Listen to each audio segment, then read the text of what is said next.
Chers amis de la troisième et quatrième dimension, bonjour et bienvenue. C'est David Job, auteur, consultant et formateur en excellence et fondateur et présentateur des émissions Chronospace, les émissions qui remettent le temps à sa place et vous aident à atteindre votre performance et excellence. J'espère vous trouver dans une forme chronospatiale pleine d'énergie et que vous trouvez de la valeur à nos émissions, que je vous invite d'ailleurs à liker, commenter, partager sans modération. Alors, avez-vous déjà eu le sentiment que quelqu'un d'autre est dans vos pantoufles ? Vous êtes-vous déjà posé la question alors que vous êtes en train de rédiger le rapport de M. Durand? Mais qu'est-ce que je fous là? Et ceux que je fréquente là, est-ce que j'ai vraiment envie d'être avec eux?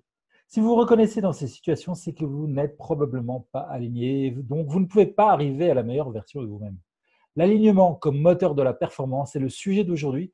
Et pour nous éclairer et nous recadrer, j'ai le plaisir de recevoir la spéléo de nos trésors enfouis, le GPS de notre âme, la boussole de notre soi, Swazik Bruno.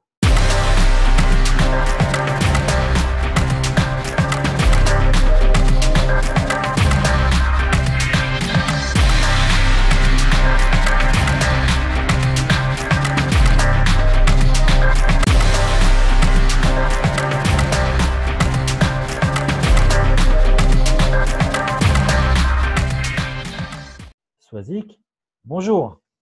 Bonjour David. Bonjour Swazik, comment ça va? Ça va très bien. Je te remercie de m'accueillir. C'est un plaisir d'être là à tes côtés. Voilà, alors écoute, plaisir grandement partagé. Je pense qu'aujourd'hui, on va vraiment aborder un sujet qui concerne beaucoup de monde parce que finalement, c'est à la source du bien-être quelque part. Voilà. C'est ça, selon moi en tout cas, oui. Ouais.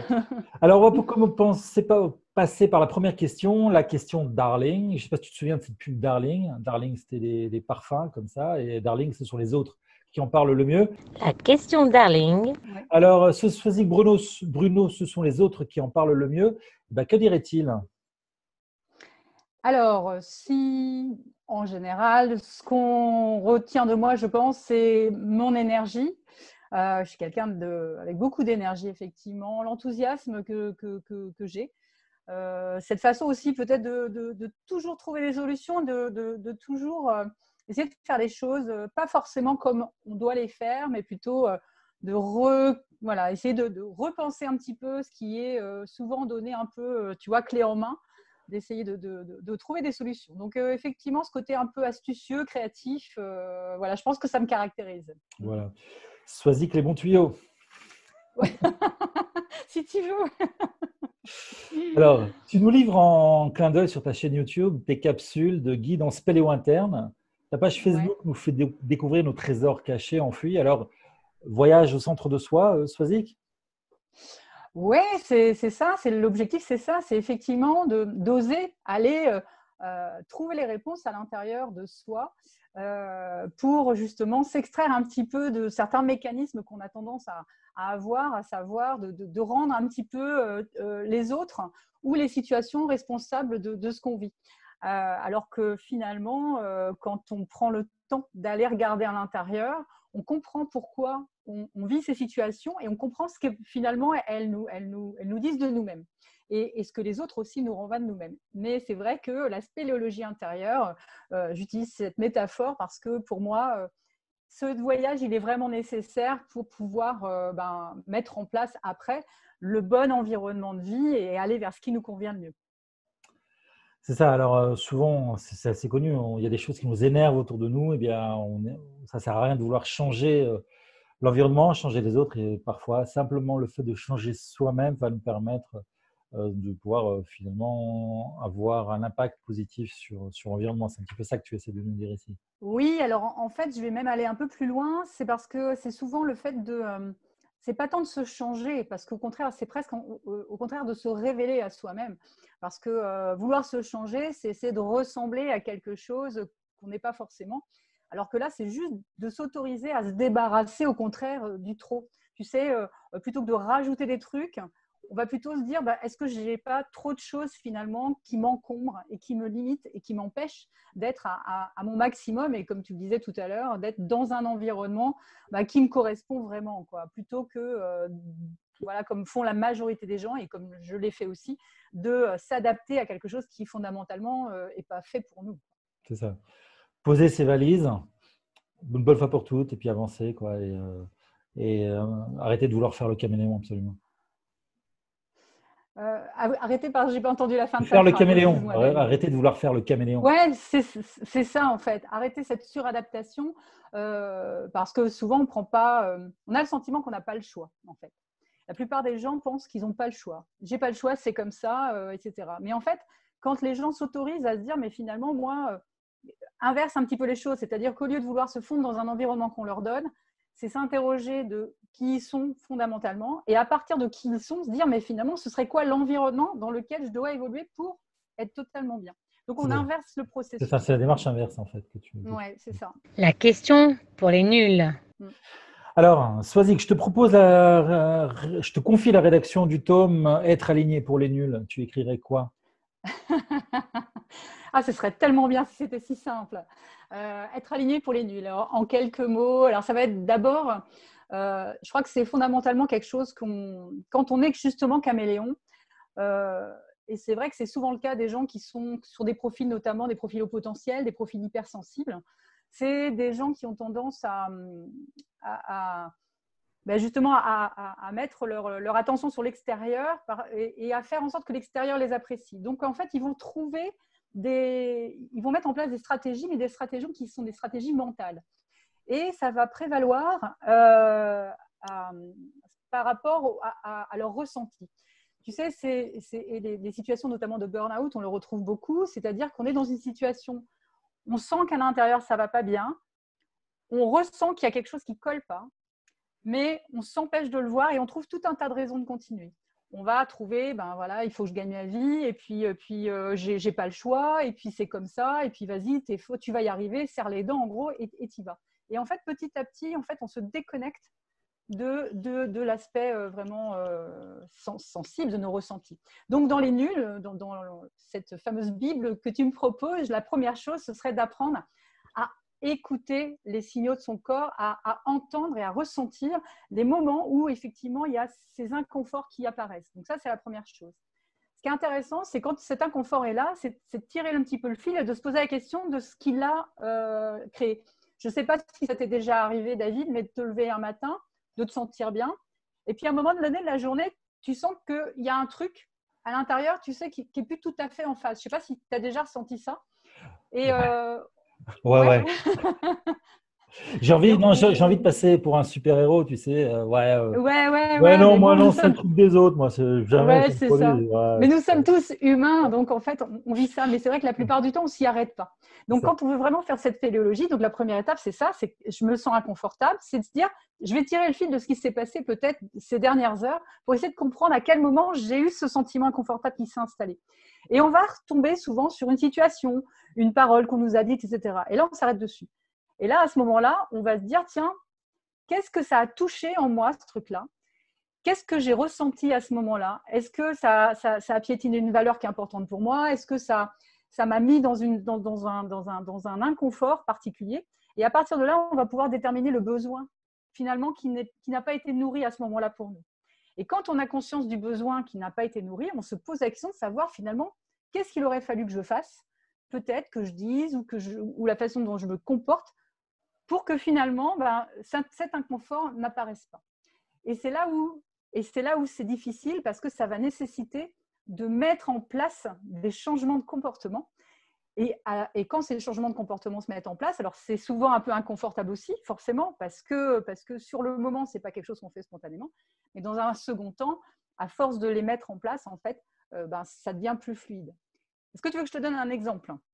Bien sûr, je veux un exemple. Alors, dans le tome pour les nuls, j'expliquerai, par exemple, je suis au travail et puis mon boss, je suis déjà super chargée et mon boss arrive en me demandant de remplir un nouveau dossier en me disant « Ouais, ce truc-là, c'est hyper important, tiens, je te rajoute ça. » Quelqu'un qui ne sait pas dire non, sa zone de confort, c'est de dire « Ouais, bon, ok, je vais le faire, d'accord ?» Mais il y a quand même un inconfort au niveau ressenti qui va s'installer parce que finalement, elle est dans une situation de frustration parce qu'elle voit bien que ça lui rajoute déjà quelque chose à une somme de travail qui était déjà importante et elle, ça la met en inconfort.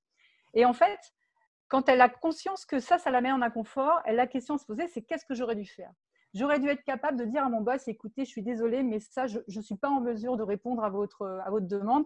J'ai déjà beaucoup trop à faire. ou alors de s'autoriser à aller peut-être déléguer à quelqu'un, etc. Donc, ça veut dire qu'il va falloir mettre en place un comportement qu'on n'a pas l'habitude de mettre en œuvre, mais qui, à chaque fois, quand on ne le met pas en place, en fait, nous maintient dans un inconfort. Donc, c'est ça, cette action. Donc, l'action, la notion d'action, elle est fondamentale parce que forcément, s'il n'y a pas de modification, quand cette situation est inconfortable, si on continue à faire toujours les mêmes choses, on va répéter les situations sans arrêt, quoi. Et c'est pour ça que on se retrouve dans des situations parfois, comme je disais tout à l'heure, de burn-out. Là, ce que tu nous décris surtout, c'est un manque d'assertivité en fait qui va entraîner un malaise, etc. Est-ce que justement l'assertivité serait une espèce de clé comme ça pour se réaligner? Complètement. L'assertivité, c'est ça, c'est d'avoir la capacité à dire les choses sans se sentir soi-même remis en question, en fait. Et sans que l'autre en face se sente remis en question, pardon. Donc, c'est vrai que c'est un travail délicat, c'est subtil, mais pour pouvoir le faire correctement, il faut faire tout un travail aussi d'estime de soi, en fait. C'est-à-dire de se sentir légitime à poser ses limites, à poser un cadre et de le poser de la manière la plus adaptée, en fait, à la personne qui est en face de nous pour qu'elle, justement, ne l'interprète pas d'une mauvaise manière, quoi. Ouais, je me souviens, moi j'avais un prof, quand on avait vu l'assertivité, il avait donné un exemple extra que je me souviens toute ma vie. C'est quoi l'assertivité? C'est être ni paillasson ni hérisson. Et Oui, ça traduit bien tout à fait cette idée. c'est ça. C'est trouver ce juste équilibre, effectivement. Alors, dis-moi, Swazi, qu'est-ce qui dans ta vie t'a déboussolé et qui a fait que tu as voulu te réaligner? Alors, la notion d'alignement, en fait, moi, je n'ai pas vraiment mis des mots dessus au moment où les choses se sont passées. Moi, on va dire que ça fait 10 ans que j'ai vraiment mis ça en place. Il y a 10 ans, en fait, à ce moment-là, moi, j'ai eu ce qu'on appelle un accident de la vie. J'ai vécu une séparation assez brutale. Et puis, au même moment, moi, j'avais des problématiques au niveau professionnel aussi parce que je ne m'y retrouvais plus non plus dans mon environnement professionnel. Et puis, je me suis retrouvée seule avec deux jeunes enfants, deux petits garçons extrêmement toniques et énergiques qui me demandaient beaucoup d'efforts et beaucoup de créativité et de patience. Et vu l'état émotionnel de 6 mois dans lequel je me suis retrouvée, tu sais, j'avais à l'époque adopté finalement, moi, ce qu'on m'avait transmis, notamment au niveau éducationnel. Et puis, il y avait aussi ce syndrome de la bonne mère, c'est-à-dire, je dois montrer que je suis une bonne maman, donc il faut que je montre au monde que je sais faire, que je sais cadrer mes enfants, etc. Mais avec les ébullitions que j'ai, de toute façon, j'ai rapidement compris que je ne pouvais pas les mettre dans des moules, dans des cases, et que si je voulais, moi aussi, économiser mon énergie et pouvoir gérer la situation qui m'était donnée, il allait falloir que je m'autorise, en fait, à modifier le schéma qui m'avait été donné. Donc, à partir de là, j'ai commencé, ça a vraiment été le démarrage, ça a vraiment été mes enfants, parce que finalement, ils m'ont poussé dans mes retranchements et ils m'ont obligée à les regarder en me disant, il faut que je les comprenne eux, comment ils fonctionnent, de quoi ils ont besoin, et que moi, j'arrive aussi à faire la part des choses entre ce qui est de l'ordre de l'éducation, de l'ordre du tempérament, et qu'à partir de là, j'apprenne aussi à lâcher des choses et que je crée finalement donc un moule éducationnel qui me corresponde et qui leur corresponde pour créer, en fait. Et à ce moment-là, c'était très clair pour moi, c'est que je savais la relation que j'avais envie de créer avec mes enfants. Donc, j'ai commencé comme ça. Et puis, à partir de là, il y a aussi des choses qui se sont passées. Notamment, je me souviens, le premier week-end, je me suis retrouvée seule avec mes enfants. Enfin, sans mes enfants, justement. Ils étaient partis avec leur papa. Et là, je me suis dit, c'est génial, je n'ai pas mes enfants, je vais pouvoir souffler, c'est super. Tu peux faire ce que tu veux. Ouais, mais de quoi j'ai envie? Et j'ai pris conscience à quel point je m'étais finalement jamais vraiment posé la question parce que j'avais comblé ma vie de tout un tas de choses de l'extérieur. C'est-à-dire que je m'occupais de mes enfants, je m'occupais de ma maison, je travaillais. Bon, quand mon mari était là, il avait une entreprise, donc c'est vrai que je l'ai soutenu aussi dans son entreprise. Et là, d'un coup, j'avais que moi à m'occuper, j'étais incapable de le faire. Et là, je me suis dit, il y a quand même un problème. C'est dingue comme que je ne sois pas capable, moi, de savoir de quoi j'ai besoin. Et ça a vraiment été le début de tout un cheminement. Et ce que je t'expliquais tout à l'heure sur le fait d'être dans l'écoute de ses ressentis, c'est vraiment quelque chose que j'ai gardé pendant longtemps. C'est-à-dire qu'à chaque fois que je sentais qu'il y avait un point bloquant, un ressenti désagréable, je tirais le fil comme ça et je me disais, OK, cocotte, là, il y a un truc qui te confronte, il va falloir que tu changes quelque chose dans ta façon de fonctionner. Et petit à petit, j'ai élargi ma zone de confort, mais sur plein de terrains différents, hein, dans le domaine de relations amoureuses aussi, ça a été ça. Hein, je me suis beaucoup confrontée à moi-même et à mes limites, en fait. Et et là, j'ai pris conscience, en fait, de tout ce qui m'avait bloqué et de tout ce dans quoi je m'étais enfermée. Et puis voilà, et puis chemin faisant, plus en fait tu élargis, plus tu te sens bien, plus tu as envie d'élargir parce que tu vois que ça devient de plus en plus confortable, que tu t'autorises plus de choses, tu te confrontes beaucoup au regard des autres. Donc c'est vraiment travailler surtout sur l'estime de soi et puis se créer une vision de ce qu'on a envie de créer demain. Parce qu'à un moment donné, se dire ok, la vie que j'ai créée, est-ce que c'est ce que je veux? Parce que ce qui s'est passé après aussi, donc ça c'était il y a 5 ans bientôt, j'ai refait un bore-out en fait. Moi, je ne parvenais pas à quitter mon travail parce que j'avais donc mes enfants à charge, j'avais un salaire fixe et en même temps, je savais que c'était plus là que j'avais envie d'aller. Tu le disais en préambule tout à l'heure, j'arrivais au travail en me disant mais qu'est-ce que je fous là quoi. Je me rappelle être allée pleurer dans les toilettes de mon boulot parce que je me demandais mais je voyais qu'il n'y avait plus de sens dans ce que je faisais. Et en même temps, je voyais que j'étais incapable de… J'arrivais pas à trouver ma voie et à savoir comment faire. Et donc là, c'est pareil. Juste pour ceux qui me regardent, donc le bore-out par rapport au burn-out, bore-out, c'est être complètement s'ennuyer, en fait, se poser les questions. C'est ça. Voilà, c'est ça. En fait, c'est vraiment l'épuisement par l'ennui. Moi, en fait, j'étais sur la pédale de frein tout le temps. J'avais fait le tour, je m'ennuyais. Et puis, je suis quelqu'un, moi, je sais, j'ai besoin de nouveautés, de mettre des choses, d'apprendre énormément. Donc ça, c'est vrai que c'est quelque chose d'important pour moi et ça, je ne l'avais pas. Et c'était vraiment essentiel. Donc, j'ai arrêté la première chose aussi. Donc, pendant longtemps, et c'est ce que font souvent les gens, c'est que j'en voulais à mon environnement professionnel, j'en voulais à mon ex-mari. Enfin, voilà, j'étais enfermée dans ce truc-là. Et puis, à un moment donné, je me suis dit, mais est-ce que ce schéma-là, ce fonctionnement-là, ça va t'aider à avancer finalement? Et j'ai commencé à travailler sur, effectivement, déjà prendre ma responsabilité de ce que je vivais et me dire, OK, maintenant, si tu as la responsabilité de ce que tu vis, qu'est-ce que tu veux vivre? Et puis, petit à petit, j'ai commencé à dessiner. Alors, j'ai commencé vraiment, moi, à ne plus attendre que l'extérieur me nourrisse, mais je suis allée me nourrir moi. Donc, j'ai commencé à me former à l'extérieur de mon travail. Et puis, donc, je me suis formée au coaching et puis, je me suis lancée comme auto-entrepreneuse. Donc, j'étais salariée toujours et j'étais coach à côté. Je me suis formée. Et puis, au fur et à mesure, comme ça, j'ai commencé à dessiner une vision claire de ce que je voulais, à continuer à nourrir cette confiance en moi, en fait. Et à un moment donné, tu sais, j'ai vraiment… C'est une image que j'utilise, mais qui était vraiment, vraiment là. C'est-à-dire, j'ai l'impression que mes peurs de partir de mon environnement et de me lancer en tant qu'indépendante, malgré ma situation, en fait, tout ça, ça s'est dissous comme un cachet d'aspirine dans un verre d'eau. C'est-à-dire que la peur, d'un coup, elle s'est évacuée parce que j'avais une vision de ce que je voulais. J'avais créé de la confiance et je savais que j'étais capable d'y aller. C'est génial ce que tu nous décris là, en fait. Ce que tu nous décris là, c'est vraiment une super recette et je crois que c'est vraiment une pépite parce que beaucoup de gens n'osent pas parce qu'ils ont peur, effectivement, et ils pourraient s'accorder une vie extraordinaire simplement parce qu'ils ont peur du changement, peur de l'inconnu et ils n'osent pas sauter le pas. Donc, ce que tu nous proposes là, c'est génial, en fait. C'est effectivement, mais moi, je suis très claire avec ça, c'est normal d'avoir peur.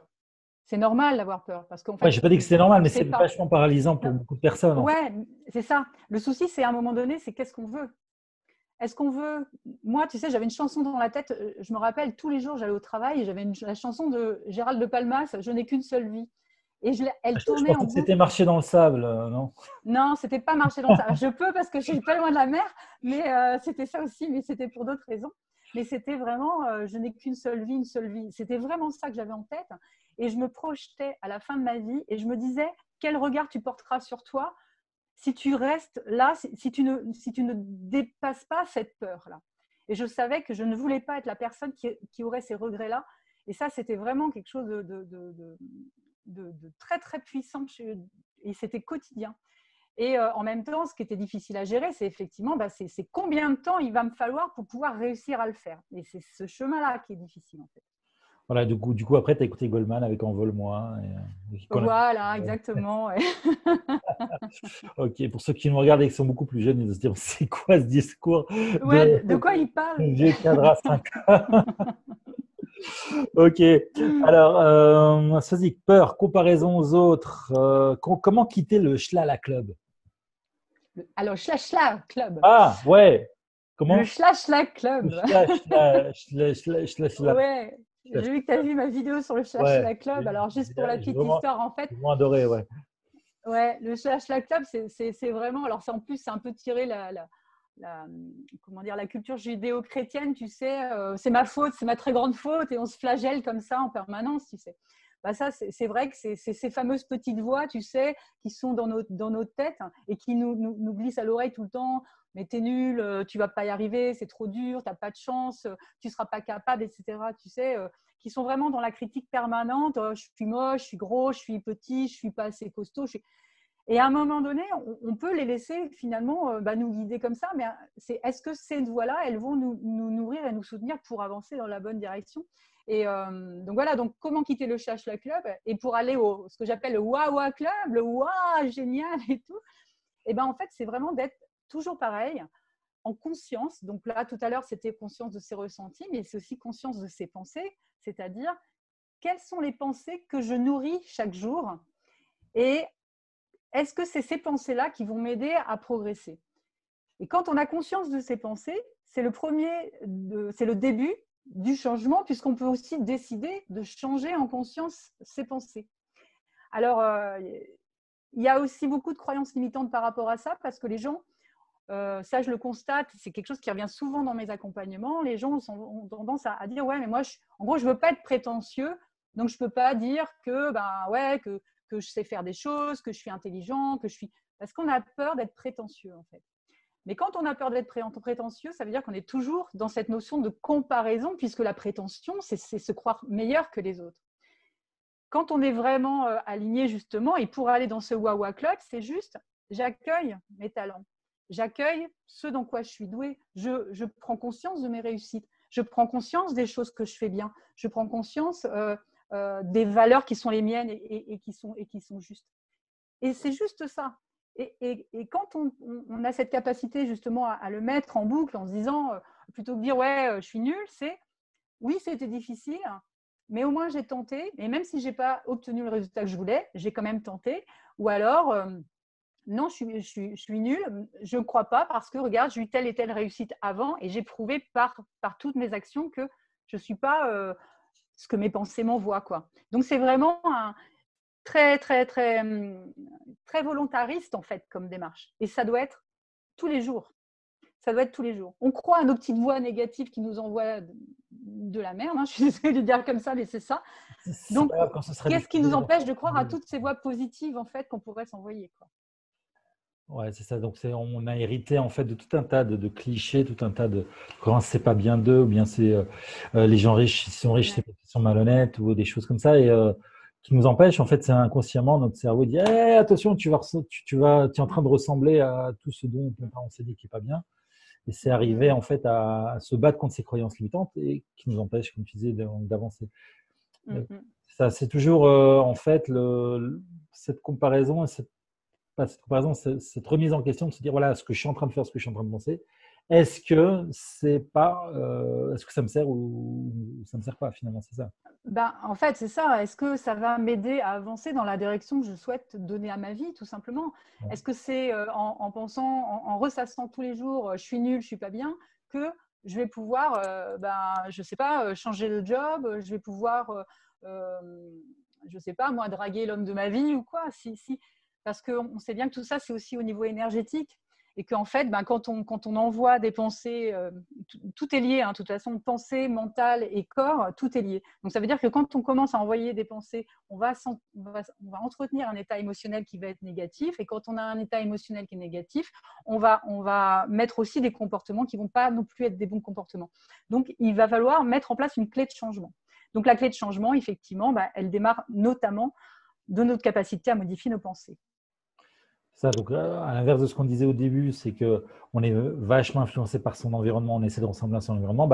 Ici, on fait, tu disais, la démarche inverse, c'est-à-dire qu'est-ce que je vais créer pour atteindre mes objectifs, pour atteindre ce que je veux être, le nouveau moi, quel environnement je vais me créer finalement, c'est un petit peu ça. Quelles sont les opportunités que je vais créer pour moi? C'est ça. Ouais. On part de soi, en fait. On part de soi. Mais c'est vrai que il faut s'autoriser à se dire que c'est possible, en fait. faut s'autoriser à se dire je peux créer un schéma qui me correspond. Et donc, ça veut dire que de réussir à s'autoriser à rêver grand et après à faire juste des petits pas, un par un, pour pouvoir avancer. Parce qu'effectivement, les changements, ça ne se fait pas en un claquement de doigts. Ça nécessite du temps et ça nécessite surtout de mettre en place des jalons pour pouvoir y aller dans le respect aussi de qui on est. De ne pas forcer non plus les choses au risque de se faire plus mal que bien, quoi. Voilà, le fameux éléphant qui ne peut se manger qu'une bouchée à la fois. Oui. J'ai jamais mangé de l'éléphant, mais écoute, tu as l'air d'être plus au courant que moi. Ouais, enfin non, mieux vaut manger l'éléphant que ce soit l'éléphant qui nous bouffe. Oui. Alors, peut-on être performant si on n'est pas aligné? Alors, je pense qu'on peut être performant quand on n'est pas aligné. Après, il y a plusieurs notions. C'est-à-dire que déjà, tout dépend de qu'est-ce que ça veut dire être performant. Qu'est-ce que ça veut dire être performant? Pour moi, la performance, c'est avoir la capacité à solliciter le meilleur de ses compétences, de ses talents et donc de son potentiel.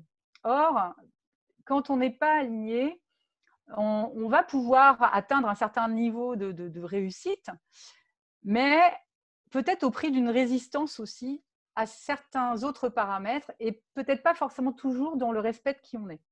Donc, je parlais du burn-out. Il y a des gens qui font des burn-out qui sont des gens extrêmement performants. Mais s'ils font un burn-out, c'est-à-dire que leur mental est très puissant et donc ils sont capables effectivement d'avoir cette résistance. Mais jusqu'à un point où ils sont pas non plus en écoute d'eux-mêmes, ils sont pas en écoute de leur corps. Donc, en fait, ils vont aussi… tu sais, ça me fait penser, d'un coup, j'ai cette image qui me vient, tu sais, des voitures là, qui font des burns, tu sais, où tu as le pneu qui chauffe comme ça parce qu'on veut aller trop vite, et alors qu'on n'est pas forcément sur la bonne surface, tu vois, pour le faire. Donc c'est ça. Donc, pour moi, la performance, c'est surtout d'être au maximum de son potentiel et sans entrave et dans le respect de qui on est aussi. Parce que ça permet, quand on est dans le respect de qui on est, ça permet surtout de le faire dans la durée et de le faire très longtemps. Alors, quand on veut être performant et qu'on n'est pas aligné, eh ben, le risque, c'est qu'effectivement, on ait des pointes comme ça, qu'on sollicite notre volonté plutôt que notre petit moteur intérieur, là, et que ça dure un petit peu, mais à un moment donné, on se prend le mur, quoi. Ouais, donc ce serait une des raisons aussi du burn-out.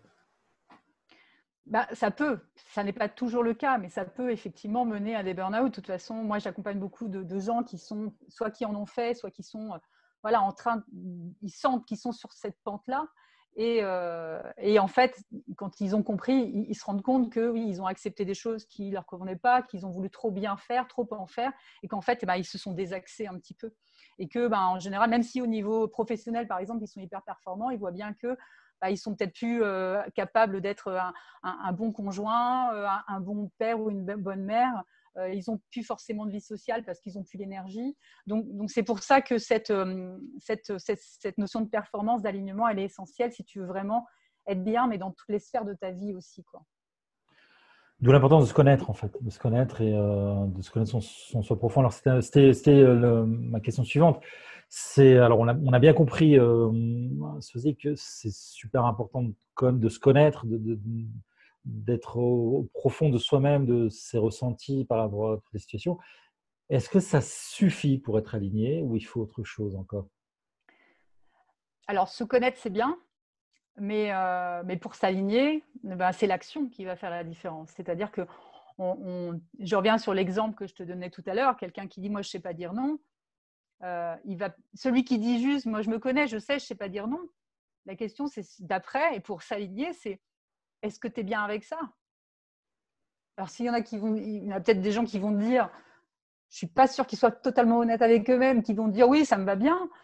Mais s'ils sont fondamentalement honnêtes avec toi, ils vont peut-être te dire « non, j'aimerais réussir à dire non ». Donc là, la clé de l'alignement, il va venir quand ils vont réussir à se donner cette autorisation, réussir à dire non dans les situations où c'est cohérent, quoi. L'action, c'est vraiment la clé du truc. On a beau parler d'énergie, de bien se connaître et de volonté, de loi de l'attraction, etc. Mais la loi de l'attraction, elle ne vient pas toute seule. Ben non, et puis il y a cette notion d'incarnation, en fait. et de vibration. C'est-à-dire que plus tu es en cohérence interne, parce que finalement, à quoi ça sert l'alignement? Ça sert tout simplement à te reconnecter à la joie, en fait. À te reconnecter, parce que quand tu es aligné, tu apprends à être autonome et à répondre à tes besoins. Quand tu réponds à tes besoins, tu es dans la joie. Tu n'es plus dans la frustration, tu n'es plus dans la colère, tu n'es plus dans l'énervement. Tu es juste dans la joie parce que tu t'apportes ce qui est bon pour toi. Et donc, forcément, quand tu es dans la joie, tu rayonnes la joie. Et donc, quand tu rayonnes la joie, tu es dans une autre fréquence au niveau vibratoire qui fait que tu vas dans des situations qui nourrissent aussi cette joie et tu rencontres aussi les situations et les personnes qui sont sur la même vibration. Et ça, c'est ce qu'on appelle justement ces fameuses synchronicités. Et c'est vrai que c'est ça que je trouve génial dans les gens que j'accompagne, quand ils commencent vraiment à mettre en place cet alignement comme par hasard. Il y a plein de choses qui arrivent dans leur vie. Ils me disent c'est dingue, il s'est passé ça, j'ai rencontré un tel, j'ai eu une opportunité, c'est fou. Je dis non, c'est normal, c'est parce qu'à un moment donné, ça y est, tu es dans ta ligne, quoi. Donc naturellement, les choses qui correspondent viennent à toi, quoi. Et comment y arriver à se mettre en action Comment y arriver? Comment on arrive à se mettre en action? Déjà, donc, comme je disais tout à l'heure, c'est ça, la première chose, c'est d'être conscient des changements qu'on doit opérer en soi, que ce soit au niveau de ses pensées, de ses comportements. Donc, c'est d'abord de se donner cette autorisation de le faire. Parce qu'il y a beaucoup de gens qui me disent oui, je sais, je devrais, j'essaye, machin. Mais en fait, ils vont rester sur place parce qu'ils ne se donnent pas l'autorisation d'y aller. Et cette autorisation, elle est donnée justement quand on a de l'amour pour soi. En fait, on se donne cette autorisation en se disant oui, tu mérites d'aller vers le bonheur, tu mérites d'être plus heureux, tu mérites une belle vie, d'être dans la joie, etc. Donc, quand on se donne cette autorisation d'un coup, on va s'autoriser à mettre en place des actions. Et donc, ces actions, c'est les mettre en place de façon graduelle pour justement ne pas se brûler les ailes. Alors, si on revient encore, on tire l'exemple un peu de la personne qui ne sait pas dire non. Si c'est trop compliqué pour elle d'aller dire non à son patron dans un premier temps, elle peut peut-être s'exercer à le faire en allant à la boulangerie, en demandant une baguette, en attendant qu'on lui serve sa baguette et en demandant à ce moment-là « Ah non, excusez-moi, ce n'est pas cette baguette-là que je voulais, et puis non, je vais prendre un pain coupé. » C'est des choses toutes bêtes, mais en fait, c'est se confronter à des situations qui, petit à petit, vont t'aider à prendre des nouvelles habitudes, des nouveaux, tu vas mettre en place finalement des nouveaux schémas de comportementaux. Et puis, quand tu seras suffisamment à l'aise pour le faire là, après, peut-être que tu vas le faire, je ne sais pas, avec ton conjoint, avec tes amis, avec peu importe. Et puis, le jour venu, quand tu te sentiras vraiment, tu te sentiras beaucoup plus à l'aise de dire à ton patron, écoutez, non. Mais effectivement, il ne faut pas aller trop vite parfois. C'est ça, ceux qui veulent s'entraîner, entraîner mieux avec votre boulanger qu'être votre boucher. Parce que souvent, le boucher, si vous lui dites non, le pain, vous le prenez dans la figure. On va y aller, on choisit ses cibles. Ouais. Bon, il n'arrête pas de dire des bêtises, pas possible ça. Non, mais c'est bien, ça enrichit le propos. Et puis voilà. Et puis tout ça, il faut que ça soit dans la joie. Enfin, moi, c'est vraiment quelque chose qui est super important aussi pour moi. C'est pas grave, quoi.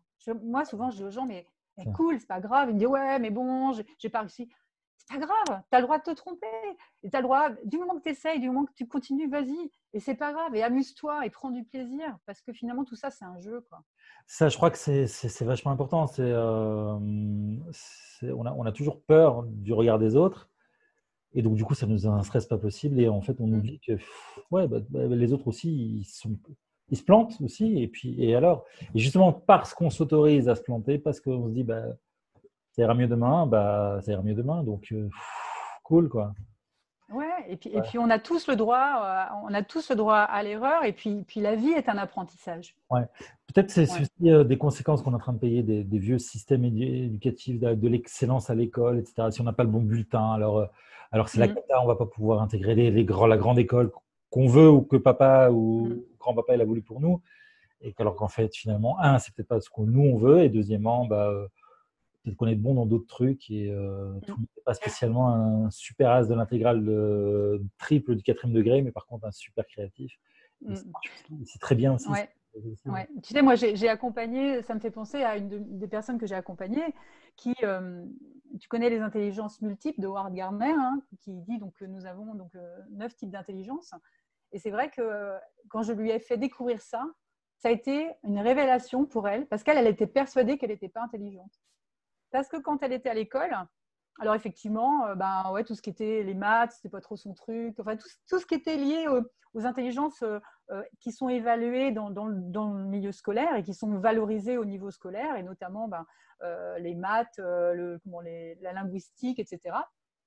En fait, voilà, elle avait du mal, donc forcément, elle s'était collée l'étiquette de « je suis pas intelligente, je suis pas faite pour ça ». Et quand elle a découvert les intelligences de Gardner, elle s'est dit, mais c'est dingue, parce qu'en fait, elle avait une super intelligence naturaliste, elle avait une intelligence interpersonnelle. Enfin, elle a pris conscience qu'en fait, il y avait tout un tas d'intelligences qui existaient, qui étaient les siennes. Et elle s'est dit, mais finalement, si, moi, je suis intelligente à ma manière, mais c'est juste pas de la façon dont on voulait que je sois intelligente dans le système scolaire, quoi. Et pour avoir un autre exemple que moi, je vis au quotidien, puisque moi, mon fils aîné est déscolarisé. Il vient d'avoir 17 ans, ça fait 1 an que je l'ai sorti de l'école, parce que le système scolaire ne lui convenait pas, il n'était pas fait pour lui. Il est bourré de talent, mais il n'est pas fait pour être dans ce système-là, parce que le fonctionnement en fait, de ce système-là l'éteint plutôt que de le rallumer. Alors, on s'aperçoit que c'est souvent compliqué, parce qu'à ce moment-là, ouais, il faut vraiment être vraiment conscient quels sont ses talents, dans quoi quelles sont ses forces et dans quoi il va pouvoir s'épanouir, et comment je peux l'aider au mieux à s'épanouir en dehors de tout ce que la société nous apporte. Et ça, c'est vrai que c'est des vrais challenges quand même. Oui, évidemment, on n'a pas ça dans nos mains, mais on a un petit peu envie de se dire, j'ai envie de mettre un grand coup de pied dans la fourmilière de ce système d'éducation qui Parfois, instruit les gens, mais qui ne leur permet peut-être pas toujours spécialement d'atteindre leur optimum et d'être bien et d'avoir du bonheur finalement. Ouais, et puis qui peut faire même beaucoup de dégâts chez certaines personnes, ouais, c'est clair. Ouais. Alors, c'est une tradition pour ceux qui nous regardent, c'est une tradition aussi pour ceux qui sont interviewés, ceux qui nous regardent, ils sont là depuis le début en se disant, mais quand est-ce qu'il vient le cadeau? Alors, Swazik, est-ce que tu as un cadeau Oui. pour les spectateurs? Oui. Le cadeau. Eh bien, écoute, le cadeau, moi, que je vais faire à tes téléspectateurs, je ne sais pas si tu dis les téléspectateurs, les internautes, c'est quoi ton… Moi, je suis un vieux, moi, j'ai des téléspectateurs. Ah, mon cher Jean-Pierre. Ouais. Alors moi, je vais proposer, je vais mettre un lien, je vais t'envoyer le lien, hein, tu pourras transmettre à tout le monde, vers mon cahier d'exercice qui s'appelle « J'ai perdu ma boussole ». C'est un cahier d'exercice qui permet en fait d'aller faire ce cheminement. Donc c'est un cahier que j'ai créé autour de la métaphore de la spéléologie justement. Donc il est en 4 étapes où on va aller justement à la découverte de ces trésors intérieurs, c'est-à-dire qu'on va aller réfléchir à sa vision, qu'est-ce qu'on aimerait créer dans sa vie. On va aller réfléchir, définir ses valeurs, ses talents. Et puis, on va aller prendre conscience de ses peurs, de ses croyances limitantes. Et en dernier lieu, réfléchir à tout ce qui est outils mentaux. C'est quelles sont les meilleures clés mentales en fait, que je peux aller déployer en fait, pour les mettre à mon service. Donc ça, c'est un cahier d'exercice que j'ai créé il y a à peu près 1 an de ça. Et c'est vrai que j'ai beaucoup de retours où les gens me disent que voilà, ça fait il y en a beaucoup qui sont très sensibles, chez qui ça a vraiment fait bouger pas mal de choses. Donc voilà, en tout cas, je suis heureuse de pouvoir t'envoyer ça. Et si parmi tes téléspectateurs, certains ont envie justement de faire ce petit chemin, voilà, je serais ravie en tout cas de les aider à ça. Écoute, c'est un super cadeau déjà que tu proposes, parce que je pense qu'effectivement, ça va permettre à beaucoup de gens qui sont en recherche d'eux-mêmes et qui sont déboussolés de pouvoir être alignés. Donc déjà, alors ce serait sympa, ouais, justement en dessous de la vidéo, donc la vidéo sera postée sur YouTube, de mettre les commentaires par rapport à ceux qui auront téléchargé le cahier. Est-ce que ça les a aidés? Comment ça les a aidés? Dans quelle mesure, etc. Et ce serait intéressant à savoir et à partager, bien sûr, avec un maximum de personnes. C'est super cadeau. Merci, Swazik. Avec grand plaisir. Moi, c'est vrai que c'est vraiment quelque chose qui me rend vraiment heureuse quand je vois des gens qui comprennent et qui s'autorisent en fait à avancer vers quelque chose qui leur correspond, et que je les vois derrière voilà, s'épanouir pleinement dans une voie, et notamment une voie professionnelle beaucoup plus adaptée à qui ils sont, beaucoup plus respectueuse, parce que d'un coup, voilà, c'est vraiment le changement total pour eux, quoi. Super. Alors, est-ce que tu as un dernier message? Parce que toute bonne émission a une fin, et même sur Chronospace, où on est un petit peu en dehors de ces dimensions du temps et de l'espace, il faut aussi parfois prendre l'antenne, comme on disait à l'époque. Oui, c'est ça, hein, Voilà, Cognac J. voilà. Je dis Voilà. ça. C'est bon. Faut peut-être que je change mon vocabulaire et que je me mette un peu à jour. Voilà. Hein, avant qu'on fasse un log-off de cette émission. Euh, Un dernier message. Je crois que le dernier message, c'est, ouais, ce serait vraiment, posez-vous la question de la vie que vous avez envie de mener. On n'a qu'une vie, et je pense qu'on a le devoir de se la rendre belle. Enfin, moi, c'est en tout cas la façon dont je vois l'existence, et qu'on a tous la possibilité de se la rendre belle, et qu'il faut juste se faire confiance, et puis pas hésiter, voilà, à aller vers des gens qui peuvent nous aider à le faire, parce que il y a plein de gens qui aujourd'hui, il y en a de plus en plus, hein, dans le domaine du coaching et de l'accompagnement. Il y a tout un tas de thérapies douces aussi qui permettent d'avancer dans son intériorité. Et c'est vraiment que toutes les réponses sont à l'intérieur de nous. Donc, vraiment, ça, c'est fondamental vraiment de le comprendre. Et ceux qui l'ont compris, en tout cas, je pense qu'ils ne regrettent pas d'avoir fait ce choix-là. Voilà un beau message de spéléologie interne sphasique pour tout, voilà, un message d'espoir, et donc c'est possible. On dit toujours, ça fait marchand de rêve au début de se dire quête de bonheur, mais finalement c'est pas marchand de rêve du tout, c'est simplement être au mieux de soi, être en bonheur, parce qu'on a vu que ça a un super effet rayonnement aussi, ça a un impact énormément sur notre environnement. C'est un petit peu ça qu'on a essayé aujourd'hui de faire prendre conscience, et d'aider aussi un petit peu. Alors, Swazik, un grand merci, vraiment, c'était vraiment Merci à toi. très chouette de Merci, t'avoir. David.